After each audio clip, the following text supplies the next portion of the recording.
Now we'll come to Mr. Ambassador Wim Geerts.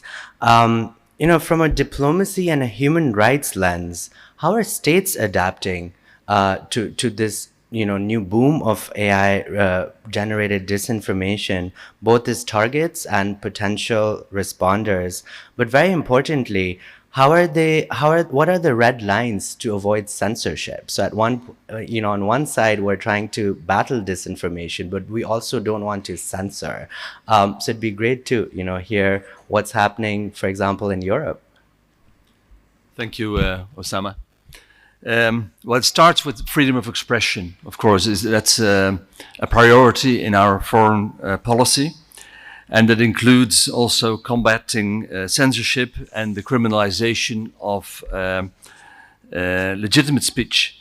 It also includes promoting media freedom and promoting information integrity online, because free and public debate is a key element of any democracy grounded in the rule of law. In the Netherlands, we have a long tradition of this, and yes, open discussions can be very tough, but they are vital to any healthy democracy. What we also see, of course, is disinformation, manipulation of information, and that undermines democratic decision-making processes. It undermines the protection of human rights, such as the freedom of expression. It erodes public trust in institutions, media, and the rule of law, and that in turn fuels polarization and weakens social stability. And that has major consequences for international cooperation, for the international legal order. But we have to be cautious when addressing this issue, because we've seen various instances worldwide where online regulation, without clear checks and balances, were used to suppress freedom of expression. So legislation should not be misused for certain purposes. And in that context, we are concerned about the implementation of PICA.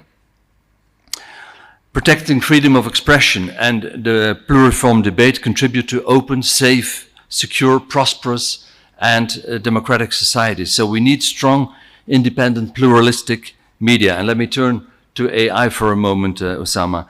Of course, it can be a force for the good, as you have indicated, but it can also be an enabling tool to spread disinformation at a far greater speed than we've ever seen before.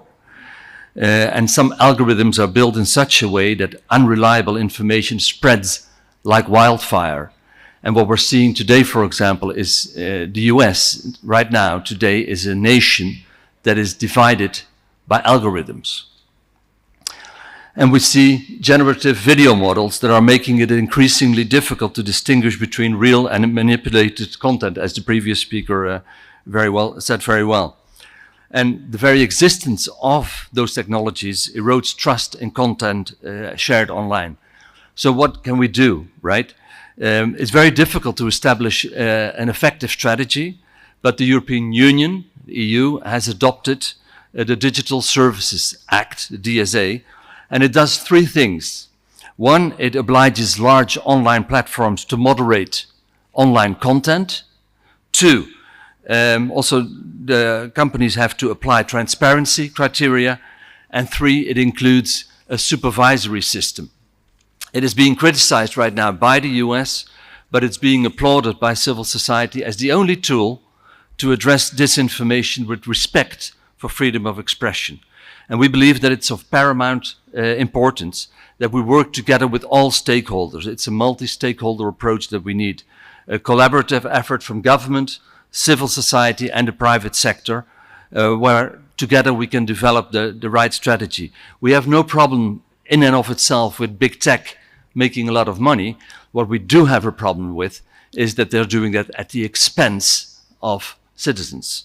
That should not be the case. So we need a multi-stakeholder approach to make sure that, yes, we have freedom of expression, and no, we don't want censorship, and we have to find the right balance. And we in the European Union believe that the Digital Securities Act is the right way to go. So for us, it's, regulate or die, if you like.